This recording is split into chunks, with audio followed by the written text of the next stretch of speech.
Berkali-kali setiap hari lini masa kita diisi dengan berita orang susah makan, Pak. Iya, Wilayah terisolir iya, di Aceh saja itu 84 desa, iya. nggak ada bantuan masuk. Oke. Oke.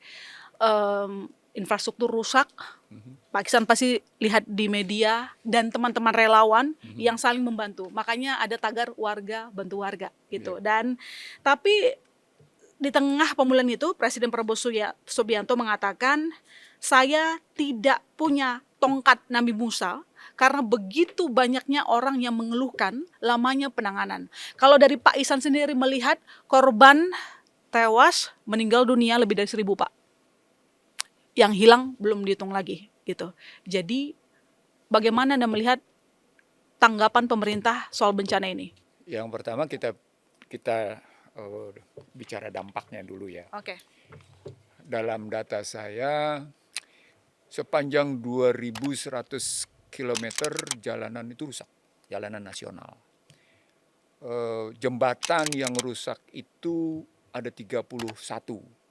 Jalan daerah yang rusak itu ada 108 ruas. Lalu jembatan daerah yang rusak ada 145. Lalu ada 127 sungai, 13 bendungan, 4 jaringan irigasi, 1 tanggul, 3 cekdam, 2 dermaga jeti, 8 instalasi air minum bersih, 143 di lokasi untuk pengadaan air juga tidak terpenuhi, 975 sekolah rusak, 562 madrasah rusak, 53 pasar nggak karu-karuan rusak, 212 ponpes, 308 fasilitas kesehatan, ada 434 rumah ibadah juga rusak, 290 kantor rusak, 147.236 rumah rusak, yang mati 1.559, hilang 192. Lalu yang terjadi dari gambaran itu adalah ketika cerita tentang rusaknya perekonomian dari sumber daya sampai dengan distribusi, dia akan berujung pada satu hal, pemiskinan massal.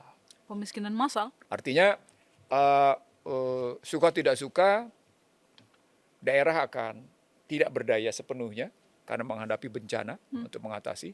Apakah itu Aceh, Sumatera Utara, Sumatera Barat, atau sedikit Riau gitu ya. Yang kedua kemudian apa yang harus digerakkan secepat mungkin untuk mengatasi yang namanya dampak penyakit yang muncul dari situ. Yang ketiga, tidak ada produksi yang bisa terjadi karena dampak dari kerusakan. Yang keempat, berikutnya distribusi juga terhambat karena fasilitas infrastruktur berantakan. Yang kelima, orang semua sibuk menyelamatkan diri dari posisi itu. Yang keenam, berikutnya menjadi orang kemudian melihat apa yang harus diselamatkan lebih dahulu ketika mereka melihat lambannya penanganan. Dan yang paling tujuh, ada yang paling tidak disadari oleh banyak orang, bahwa ini bukan persoalan ekologi yang rusak. Ini persoalan ekosistem. Apa itu? Ya, ini karena investasi yang kita masukkan, investasi yang bersifat berfokus pada ekstraktif dan eksploitatif, sehingga berdampak pada kerusakan yang luar biasa baik pada perkebunan maupun kehutanan maupun pertambangan. Maka saya tidak melihat ini sebagai kerusakan ekologi. Ini kerusakan ekosistem. Kalau kita melihatnya sebagai kerusakan ekosistem, maka pendekatan ekosistem. Ya, bukan pendekatan ekologi. Jadi apa yang disampaikan oleh Purbayo Yudisadewa, apa yang disampaikan oleh Menteri PU, itu pendekatan kerusakan ekologi. Lalu ketika Presiden menyatakan saya tidak punya tongkat Nabi Musa, itu menunjukkan gambaran bahwa pola pikirnya adalah pola pikir ekologi, bukan pola pikir ekosistem. Karena memang kebutuhannya serta-merta dekat dalam situasi mendekat adalah butuhnya makanan, butuhnya fasilitas kesehatan, butuhnya pakaian, butuhnya macam-macam dalam waktu singkat. Tapi mestinya seorang presiden harus menjawab dia dalam kerangka sistem secara menyeluruh. Menyuruh lalu kemudian dia minta menteri terkait untuk detail. Misalnya dia minta kesehatan, dia minta yang namanya PU, dia minta yang namanya keuangan. Dia minta semua kementerian terlibat itu muncul di situ jika kalimatnya adalah kita menolak bantuan asing. Faktanya kan tidak terjadi. Yang terjadi hanya beberapa pendekatan inkremental, yang inkremental tadi tidak menyelesaikan kebutuhan-kebutuhan yang paling mendesak.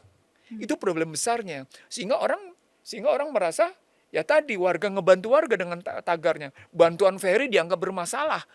Kemudian akhirnya malah memunculkan untuk ngumpulin dana harus minta izin. Bantuan dari Malaysia tidak seberapa besarnya. Itu kan logika-logika yang secara itu jungkir balik. Jungkir balik di mana yang kita hadapi adalah suasana darurat, suasana emergensi. Emergensi di satu sisi adalah soal jangka pendek, tapi dalam jangka panjang dia membutuhkan perbaikan paradigma. Nah ini yang tidak saya lihat antara pemikiran jangka pendek ke jangka panjang, jangka pendek ke jangka panjang, jangka panjang ke jangka pendek.